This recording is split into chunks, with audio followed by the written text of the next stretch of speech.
Depois daquele dia, os ases de meus baralhos, assim como a rainha Cosmo, começaram a ficar apreensivos. Então no dia seguinte os três decidiram me ensinar a tirar proveito de minha relíquia do orixalco. Passei metade de um dia e uma noite com o supernaturalista, o Lorde Vampiro e a Rainha Cosmo, pegando no meu pé para aprender logo a utilizar a mesma com sabedoria e domínio total. A princípio achei legal e tudo, mas os três não me deixavam nem dormir, muito menos sair com Mindy. A mesma me interrogou um dia quando cheguei a nadando. Mindy: Gustavo, me diz o que está acontecendo, por favor, só quero saber por que você não está mais saindo comigo. El: quer mesmo saber? Isso pode fazer você me considerar, ou pior, se considerar louca. Mindy confirmou com a cabeça e eu deixei um longo suspiro sair. Enquanto coloco minhas roupas. Tudo bem, me encontre na piscina depois da aula e vou revelar tudo. Mindy, depois de me dar um beijo na bochecha, disse com uma voz sexy: depois que você me explicar tudo, será muito melhor o próximo. El: tudo que espero é não ser afastado de você depois de saber tudo. E eu termino lhe dando um abraço. Logo estava a caminho da aula onde encontrei Lucas. Lucas: caraca, mano, você tá stalkeado. El: acredite se quiser, lá no obelisco disseram coisas piores.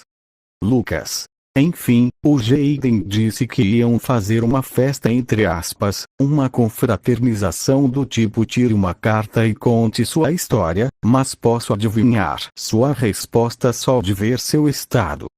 El: hararará, tô morrendo de rir, mas não é por causa do meu estado que não posso ir, tenho meio que um encontro com a Mindy hoje depois da aula. Lucas: entendo, bom encontro a vocês e boa sorte se virar os olhos. El: valeu, espero que dê tudo certo. Nisso chegamos na academia e nos separamos. Fui ter aula de pintura, o que não tinha sentido nenhum já que não tinha interesse em criar cartas ou muito menos um jogo novo. A tarefa era desenhar o Caribou. Para eu ter uma noção de como eu era bom no desenho, no lugar do Caribou desenhei um espanador. Por incrível que pareça, o meu desenho ficou em terceiro lugar quando o professor foi avaliar. Isso só provava uma dessas hipóteses. Ou o professor estava embriagado, ou tinha fumado e estava na maior brisa, ou a menos provável todos do segundo ano desenharem pior que eu. No fim da aula me encontrei com Mindy na piscina, colocamos roupas de banho e pelo amor de Deus, eu já estava há muito tempo sem ficar com ela, pois assim que a vi parecia que um avião tinha passado e batido em mim, de tão sexy que estava vendo. Logo recuperei a compostura e a segurei puxando para uma árvore dentro da piscina enquanto gritava: El: professor Slifer de lixo, hora de ir, nossos passatempos fora de sala de aula não te dizem respeito. E Crowler saiu correndo só dando para ver o vermelhão de seu novo paletó. Eu segurando as mãos de Mindy: se prepare, a confusão começa aqui. E um clarão se formou ao nosso redor antes de aparecermos em meio a dois cenários. O primeiro parecia o Egito Antigo, e o segundo um castelo com uma lua de sangue atrás do mesmo e muitos morcegos saindo de lá. El: quem você quer que te explique por que estou te dando bolo a semana inteira? O supernaturalista é no Egito, o Lorde Vampiro é no castelo, a Rainha Cosmo é só esperarmos aqui. Mindy: acho que a Rainha Cosmo, nenhum desses dois me passa muita confiança, sem querer ofender. Eu dando uma pequena risada: não te culpo, demorei pra caramba pra confiar nos vampiros e só confio completamente nos guardiões porque meu pai confiava. Mindy em dúvida: e a Rainha Cosmo, por que confia nela? Eu com um suspiro: não sei dizer, é como se meus instintos dissessem que ela é confiável. A rainha aparecendo atrás de nós dois: bom saber que você confia em mim a esse ponto, até me comove. El: você gosta de tentar me assustar. Rainha Cosmo me abraçando e fazendo ciúmes em Mindy. Claro, essa é minha forma de demonstrar meu carinho a você.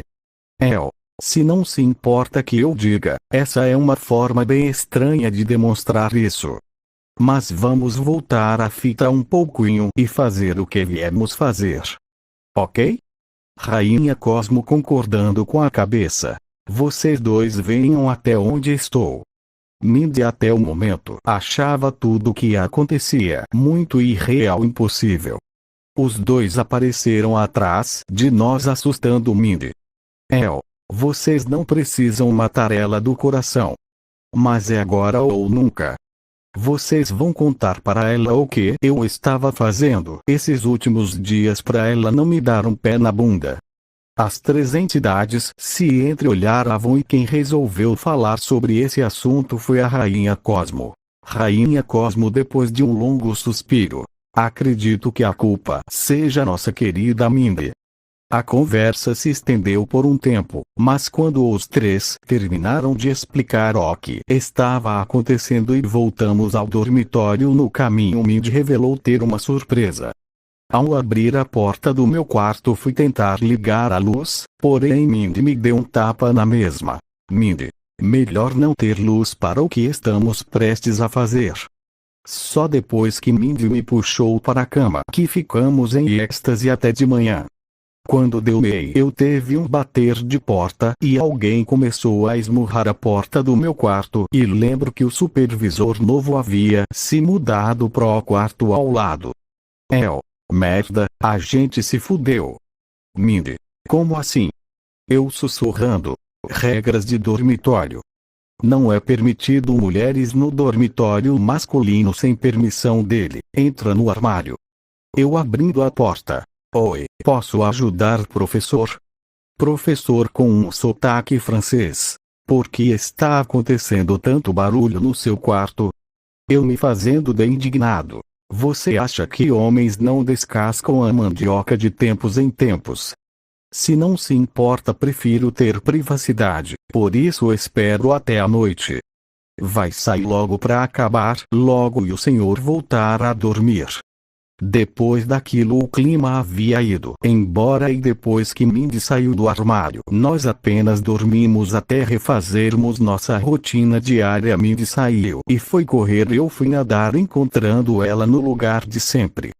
Logo o novo professor do Slifer iria fazer sua primeira aparição com seu novo paletó vermelho carmesim. Assim que entrou na sala, eu já soltei um assobio zoando ele, mas não fui o único. Muitos raiobeliscos fizeram isso logo em seguida, assim fazendo Crawler ficar puto enquanto olhava para mim, que tinha em meu rosto um sorriso de raposa e um olhar desafiador, mas que mostrava felicidade ao mesmo tempo.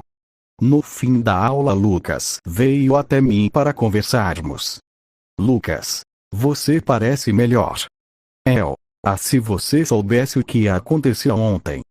Mas vamos direto ao ponto, a julgar pelo seu olhar, respiração um pouco mais ofegante e o tema da ocasião de ontem. Diria que o professor abriu a matraca e falou sobre o dormitório abandonado.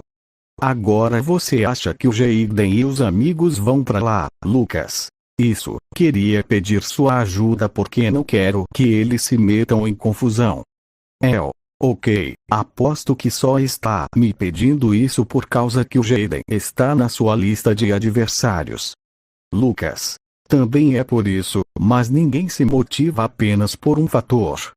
A questão é o que você sugere para evitar essa confusão. Já vou lá hoje de qualquer forma, se quiser fico de olho neles até você chegar. Lucas, tá falando sério? É que tudo isso parece muito conveniente. Tenho meus motivos para fazer o que faço. Lucas, ok, te vejo essa noite. Aliás, como vai a Mindy? Vai bem, o baralho dela tá bem forte, talvez o suficiente para derrotar o da Alexis. Fora isso não tenho que dizer o que fazemos no resto do tempo. Mas já que entramos no assunto, posso perguntar uma coisa? Lucas, manda. O que está rolando entre você e a Jasmine? A Mindy disse que vocês estão considerando namorar, mas quando se fala em relações amorosas, ela é bem precipitada e é difícil saber a verdade e a fantasia. Lucas. Põe precipitada nisso.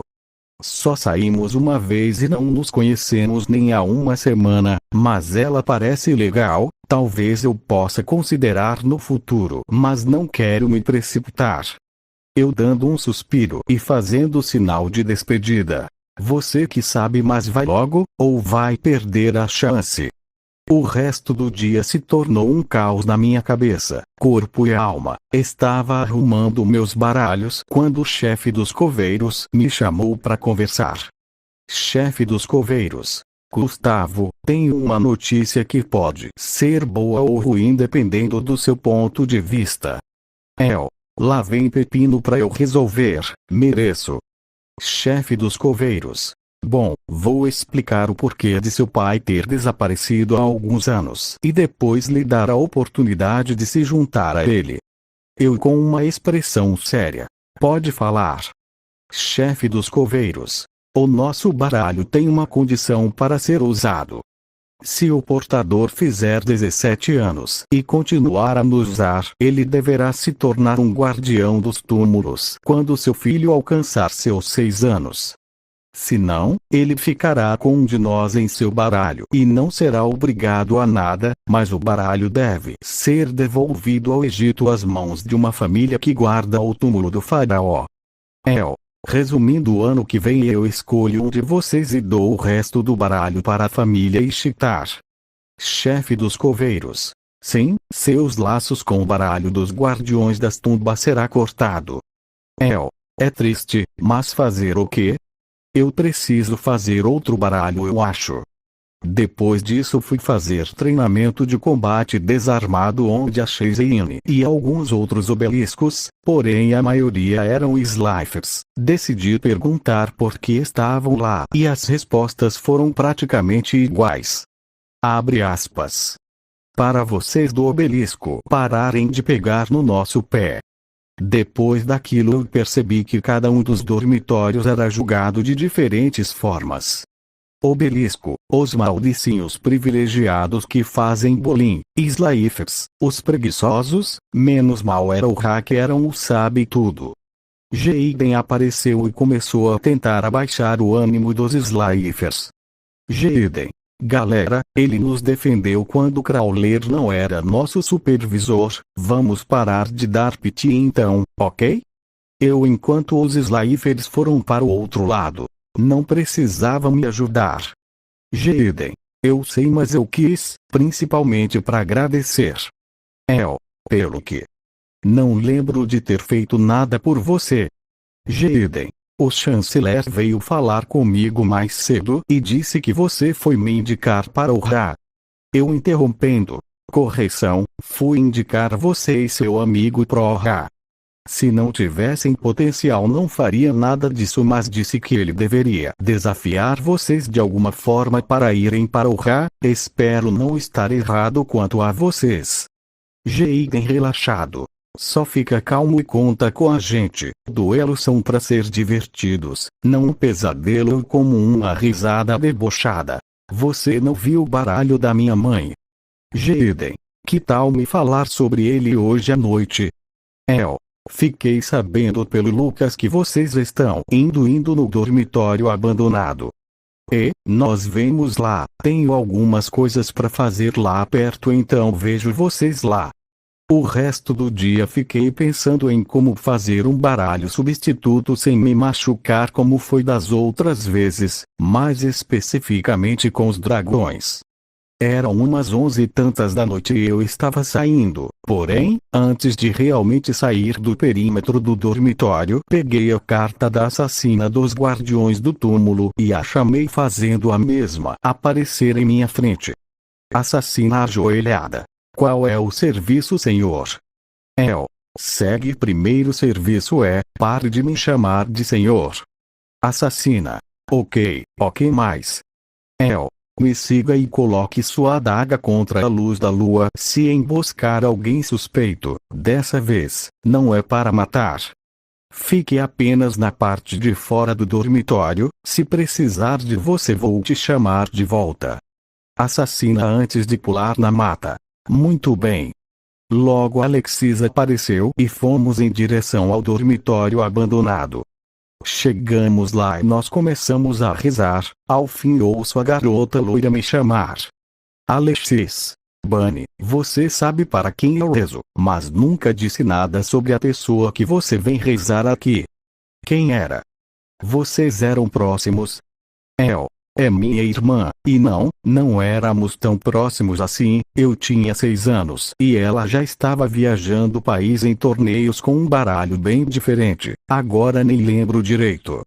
Quando ela veio pra cá ela veio no dormitório sozinha como um desafio idiota de um companheiro de sala. No fim ela que se ferrou, mas fazer o quê? Passado pode já ter acontecido mas ainda dói. Logo os 3 Slifer chegaram e eu vi o reflexo da lua brilhar na faca da assassina dos coveiros que segurava uma outra garota que estava vestida de um jeito selvagem assim como as amazonas de baralho de Lucas. Eu fiz um sinal para a assassina e ela aparentou dizer algo para a amazona, desaparecendo em seguida. Lucas apareceu um pouco depois e fizemos um toca aqui que Exual e eu animei o pessoal para entrar no dormitório, onde nem todos ficaram tão animados quanto eu e Jaden que corremos para dentro seguidos por Cyrus e Shanley e por último Alexis e Lucas. Enquanto eu olhava as paredes percebi que alguns tinham ficado para trás e um lado falava sobre as relíquias milenares e do outro falava o pouco que se sabia sobre as relíquias do Orixalcos. Chegou uma hora em que Lucas praticamente se despediu e Alexis ficou para trás. Quando ouvimos a mesma gritar, continuamos avançando e achamos a saída e jogada. Logo deduzimos que devíamos seguir em frente. Depois de um tempo, achamos um lugar que parecia uma vala. Do outro lado tinha um homem alto, de máscara, chapéu e sobretudo criando uma névoa falsa com uma maleta e desafiando um de nós para um jogo das sombras. Eu questionando Jaden. Jaden, quer que seja mesmo um jogo das sombras ou a ilusão é o suficiente? Jaden, você que sabe, vou vencer do mesmo jeito. Eu com um sorriso de raposa e meu olhar maquiavélico, prontos para o verdadeiro jogo das sombras. Jaden charlatão, vamos jogar. Eu com réplicas de Jaden e do charlatão aparecendo atrás de cada um. Que o verdadeiro jogo das trevas comece. Jaden, ei, o que é isso Gustavo? Esse é um jogo das trevas real. Esse idiota estava fazendo um jogo mental. Hora de começar o real. Assim que perderem os pontos de vida as almas vão começar a desaparecer. O duelista que tiver a alma paga antes irá perder. O duelo continuou e mantive o máximo da minha concentração ali para nada sair errado. Enquanto Lucas soltava Alexis, eu começo a sentir um desequilíbrio gigante e os monstros começaram a criar consciência própria com os monstros do dedo do charlatão começarem a atacar a todos nós. Os vampiros, os guardiões e a rainha Cosmo aparecem rapidamente junto a alguns monstros dos outros. Logo consegui desfazer o campo e ficou tudo de volta ao normal. Saindo do dormitório, eu percebi que a garota de antes estava abraçada com Lucas e Crowler estava escondido tirando fotos. Eu não resisti e acabei dando um sorriso macabro enquanto ria alto. No início da alvorada, eu voltei para o dormitório e acabei por dormir no primeiro segundo que meus olhos fecharam.